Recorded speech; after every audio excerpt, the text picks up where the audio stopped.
Let's talk about Good Cop, Bad Cop, a hidden identity game where you're either a cop or a zombie.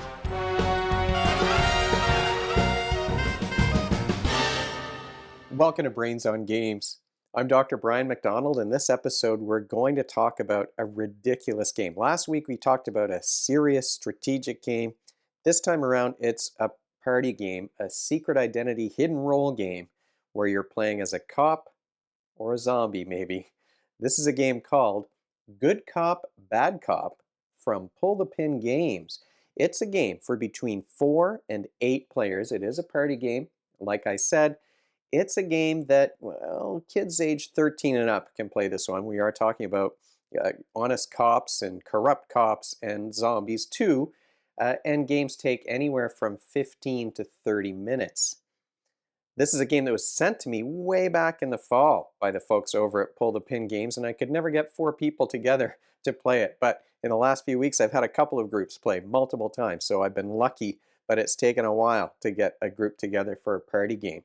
So let's take a deeper look at Good Cop, Bad Cop with the Zombies expansion from Pull the Pin Games. I've taken out some of the cards here, but this is the box for Good Cop, Bad Cop. And it's one where the box itself slides inside the sleeve with, of course, a pin that you use to pull it out for Pull the Pin Games. Just about everything fits in the box. It does get a little crowded when you're trying to squeeze in the zombie expansion as well, but that's what we're going to talk about because I do think that the zombie expansion adds something quite important to this game. This is a super light one. It's not complicated to learn or to play. You're going to take about 5 minutes to explain the rules, and then you just get involved in mayhem after that. What you're trying to do in this game is, well, you want to be the winning team by, if you're a good cop, you want to take out the kingpin, and if you're a bad cop, you want to be the one who takes out the agent. I will let you know how the zombies fit in there, but the zombies want to foil these plots, and they want to bite the agent or the kingpin and infect them with their zombie virus. It is a super easy game. You're going to start the game with 3 face down integrity cards, and the cards say either honest or crooked. And for most players, that you're looking at what's the majority of your 3 cards. If you have 2 honest cards, you're a good cop. If you have 2 crooked cards, you're a bad one. Now, if you do happen to be one of the players who gets the Kingpin card, it doesn't matter what your other cards are, you're always a bad cop. The Kingpin is bad, the agent is good, no matter what his other 2 integrity cards are going to say. So those cards go face down in front of you. It is a hidden role game. I will say those roles do not stay hidden for long, at least they didn't in the games that we played. You're also going to get an equipment card. There's a little deck of these. I do wish there were more of them, but they're very thematic. You've got wiretaps and planted evidence. You've got surveillance cameras and machetes and flamethrowers, of course, when zombies get involved. You can blackmail another player. There's all kinds of crazy things in these cards. Now, what's one interesting thing about Good Cop, Bad Cop is that you can only hold on to one of these equipment cards, so you have to use it or you lose it if you try to draw another one. You have to discard one without using it. Each player is going to start with those 3 hidden role cards. They do get 1 free equipment, and then you get to do some actions. One of the most common actions earlier in this game is to investigate, which just means you get a chance to peek at another player's card to see, well, maybe you'll find out if they're the agent or if they're the kingpin or if they're crooked or honest. But it is, I think, a good thing that there are 3 cards here that you have to look at because you won't figure it out right away. Everything's kind of in a gray zone when you first start investigating these other cops in the game. You can take a piece of equipment from the equipment deck. Now, like I said, you can only hold 1 at a time, so you're either going to use or discard your equipment card. I like that the equipment cards can be played just about any time. You can't really interrupt an action, although some of them do interrupt. Like if somebody tries to aim their gun or shoot at you, you can stop that. But once an action starts, you can't really interrupt it. But you can play equipment when it's not even your turn. So to draw an equipment card, you have to turn one of your integrity cards face up. And that means that people are going to start to figure out which team you're playing for. You can also take a gun. So the game does come with several of these cardboard guns with little standees for them to stand on because it's important to be able to aim them at the players and for everyone to see who you're aiming at. So you take this gun, you don't get to aim it right away. To take a gun, you have to flip over one of your integrity cards again. So you're really revealing your identity by taking these things. So you're arming yourself. Now you can use an action to shoot, but of course you only get one action per turn. So the turn that you take this gun, you don't get to shoot it. After you've taken your one action, say I've taken a gun, then I have to aim my gun at another player. So I'm thinking about, well, who do I think is crooked or honest? Who do I want to take out in this game? I don't get to shoot them this turn, but I'm aiming at them. Maybe that's a bluff. Maybe I have equipment that's going to allow me to change the aim of my gun, but I'm going to aim that gun at another player. Then that's the end of my turn. The next person goes. Turns go very quickly. You're not sitting and thinking for a very long time about what do you want to do in this game. When my turn comes around again, I can choose. Do I want to shoot that gun? That could be my action for the turn. Shoot the gun at whatever player I'm aiming at. Or do I want to take some other action? I can re-aim my gun at the end of that turn. So maybe something gets revealed in between aiming my gun and my next turn when I get to shoot it, and I don't want to shoot that player anymore, then I choose not to shoot and I just move my aim to someone else. If I get shot, if someone else shoots me, I have to turn all of my cards over, and I'm going to be out of the game if I'm a regular player. Unless I am the agent or the kingpin, the leaders get to stay in the game. They can take one shot before they're going to be out. It's the second shot that kills them. So leaders get to take this wounded token. If they take a second shot, they're going to be out of the game, and then you decide who won the game. But the other thing they get to do is draw an equipment card. So if you do get shot as the agent or the kingpin, you get one equipment card. If you already had one in your hand, you might have to discard it, but you know who's aiming at you. So unless an equipment card caused this to happen, you're going to know that I better play this equipment card so that when I get another one, I don't have to just discard one because it's useless. Now, if I were not an agent or a kingpin, if I just had, say, 3 of these crooked cards and I'm just a crooked cop, well then I'm going to be out of the game if I get shot, except for the zombie expansion. So there's player elimination in the base game here. I mean, the games are very quick and you can be brought back. There's some defibrillators in here that will bring a player back to life. There's even some stuff in here that can cure the zombie virus. But if I do get knocked out of the game, the zombie expansion allows me to come back.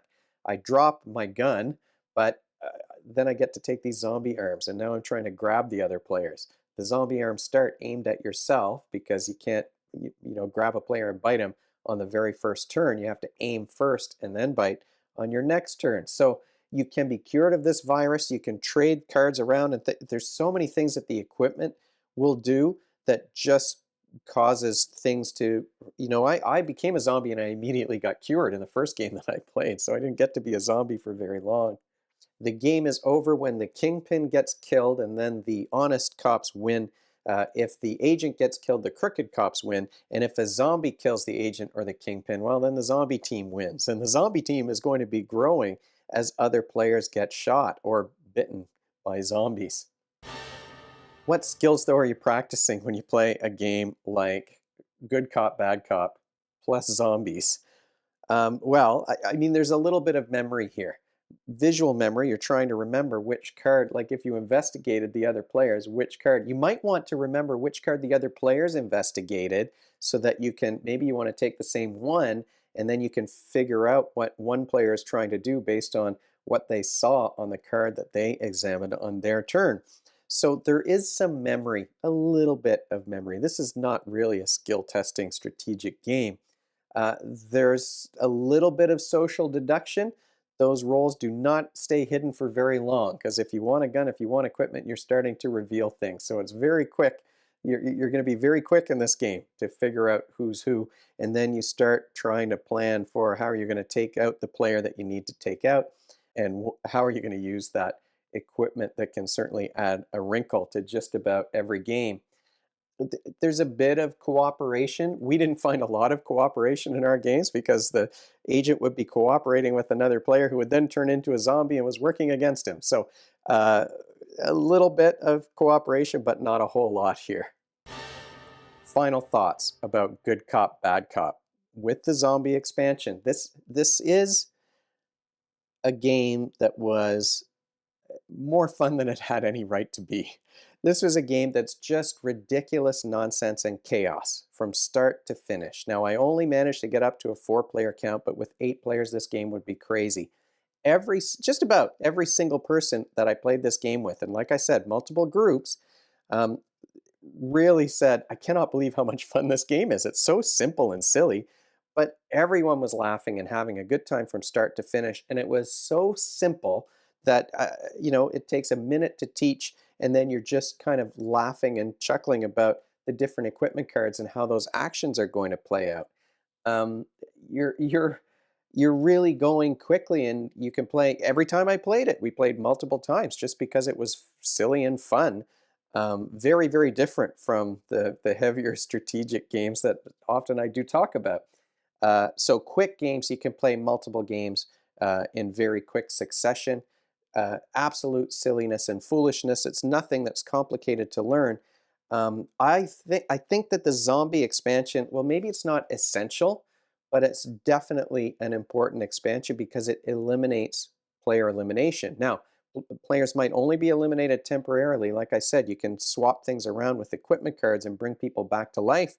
But boy, everybody stays in the game at all times, and teams will change a lot more once you get zombies around the table.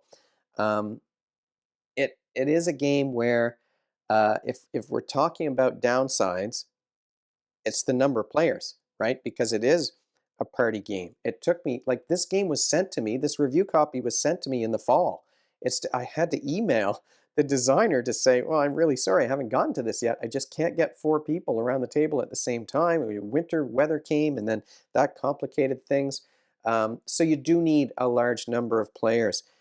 And it's not a game where, if you're looking for that strategic experience, this is a silly party game. This is not going to be for you. It's for crazy, chaotic events. That's where you want to play this game. I really liked it. Like I said, every single player around the table was like, "This is wow! I cannot believe that this game is as much fun as it is." We had a great time playing the game. The equipment cards are thematic, but they're funny, and their impact was funny in the game. Oh, I should. There is actually one more thing that's a minor quibble, a downside here. The box does fit into this sleeve quite tightly, but the pin, it's not the sturdiest pin. So I did pull the pin to open up this game, but my pin immediately broke, and I had to. Well, it didn't break. It just everything came apart, and I really had to work to put it back together. So anytime I can't use the pin to pull out the game box from this sleeve because the pin isn't stable and sturdy. But that's a minor quibble. It has nothing to do with the game itself. It's just the game box. We really enjoyed this thing. Thanks so much to the folks at Pull the Pin Games for sending Good Cop, Bad Cop, Zombie Cop my way. We did have a good time playing it. My son was going to a party the next day, and he's like, "Can I bring this?" And I said, "Well, I have to do my video first, and you can bring it next time." So we had a really good time. My older child, who is 21 now, really enjoyed it, and he wanted to play it with all of his friends. So thanks again to Pull the Pin for sending this one. If you have any questions or comments, you can, of course, leave them in the comments section below the video, or you can email me at brian@brainsongames.ca.